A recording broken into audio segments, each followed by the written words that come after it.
going on, everybody? Welcome to the channel. So good to have you here. So we are going to do a review of Ghostbusters Frozen Empire.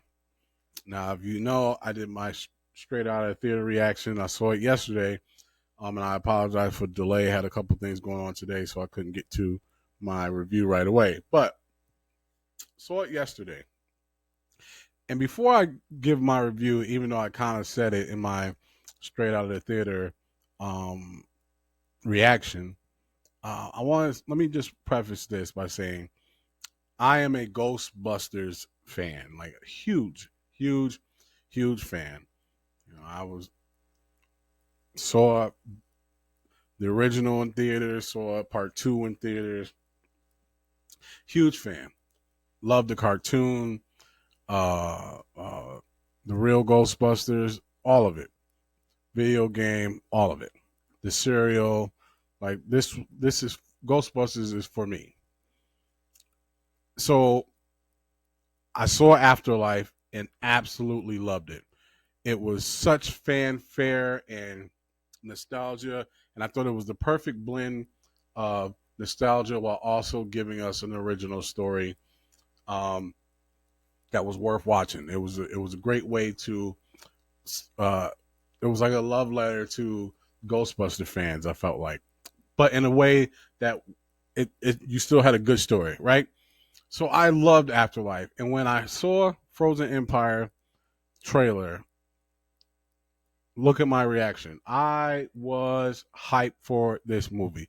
Really, really, really hyped for this movie. I could not wait for this to come out. So, with that being said, I almost feel like I may have set myself up for failure, and maybe my expectations were too high because when I walked out of the movie theater last night, I felt so let down. And it might be my fault. Maybe I went into this with too high of an expectation, but the trailer looked dope. I liked the trailer. Some people didn't like the trailer. I liked the trailer. And I loved Afterlife. So I was like, this is going to be good. And man, was I let down. What? Oh, I was let down. So let's just dive right into what I liked and what I didn't like. I'll start with what I liked. I liked that they made sense of how they were going to get this Afterlife cast of characters in New York. And I'm trying not to spoil, but the reason why everyone is there actually made sense. And I was like, oh, okay. The reason why podcast is there, the reason why what's the character's name that um Lucky. The reason why Lucky was there, it all made sense. So I was like, oh, okay. Hashtag nailed it. I thought they did a good job of making that make sense. What else did I like? I love the comedy. I thought it was very funny. There were scares, for a Ghostbusters movie. So it kind of went back to the first one, right, where it was definitely a comedy, but there were some jump scares, if you will, in it, and I thought it was good. But the comedy was funny. I like the family aspect of it. I like that Ghostbusters is now Ghostbusting is now a family business. I thought that was cool, right? The family was without a home in Afterlife. They go and they end up in the grandparents, their grandfather, dad's home, right? And now they're carrying his legacy in this one and staying at the firehouse. And ghostbusting is more than just a job. It's literally how they live. They live at the firehouse and they're Ghostbusters. And I actually thought that was cool. I thought that added a different uh,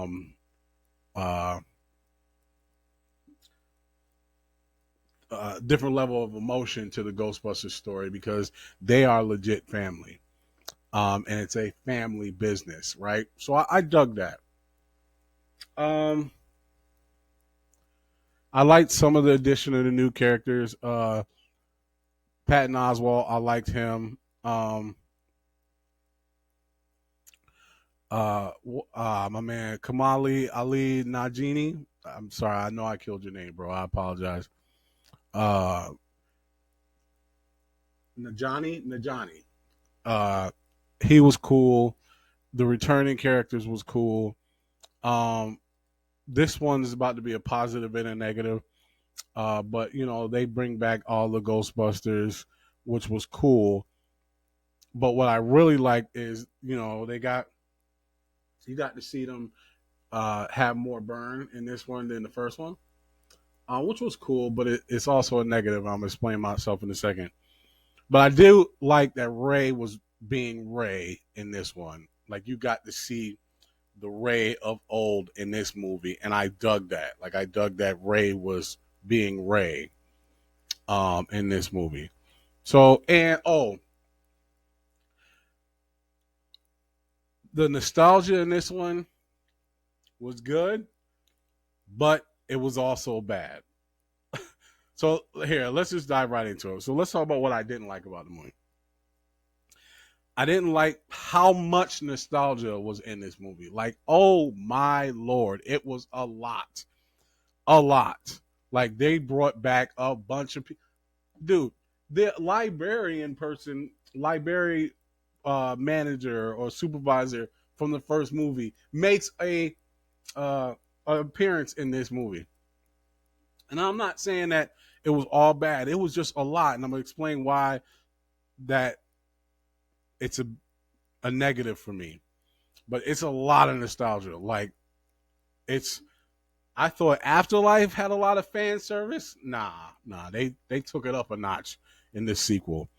Um, I felt like they had a lot of characters and they were really juggling with making sure everybody played their part. And some of it was good, and some of it fell real flat, and that became a negative. Some characters were utilized very well. Some characters were utilized too much when they shouldn't have been, and some characters weren't utilized as much when they should have. And I feel like that's the risk you take when you have such a big cast. And I think some of the attention was put on some characters that shouldn't have been, and other characters should have gotten a little more shine. Um, I did not like the third act enough.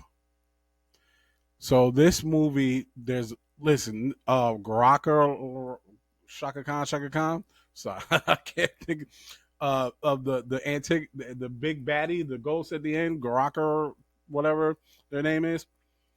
What a character, right? So they build this character up.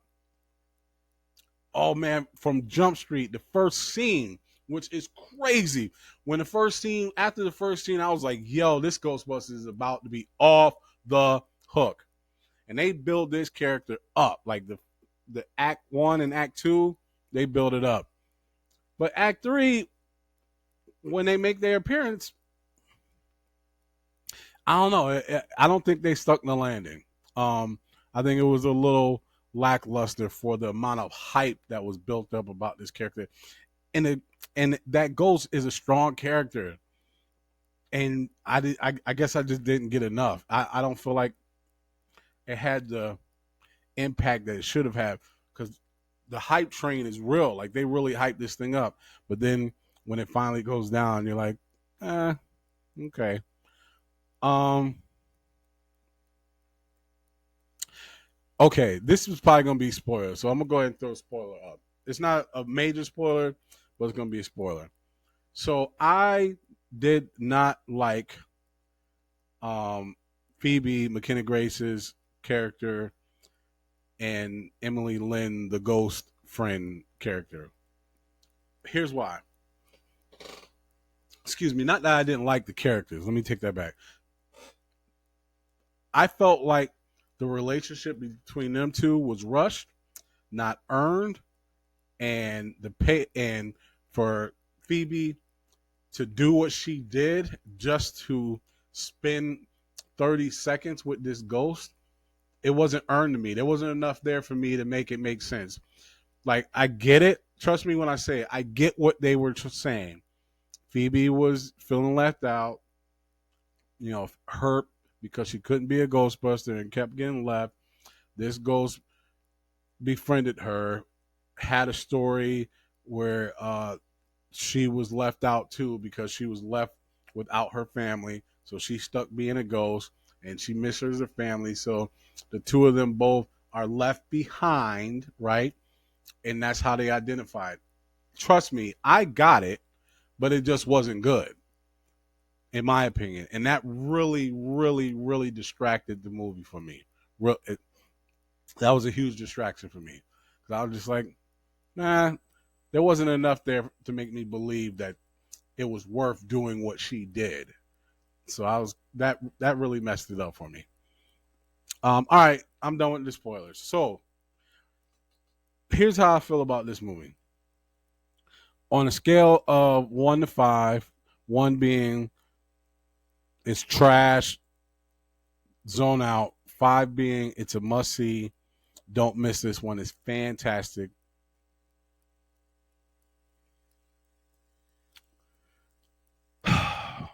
It wasn't a bad movie. It just wasn't good enough for me.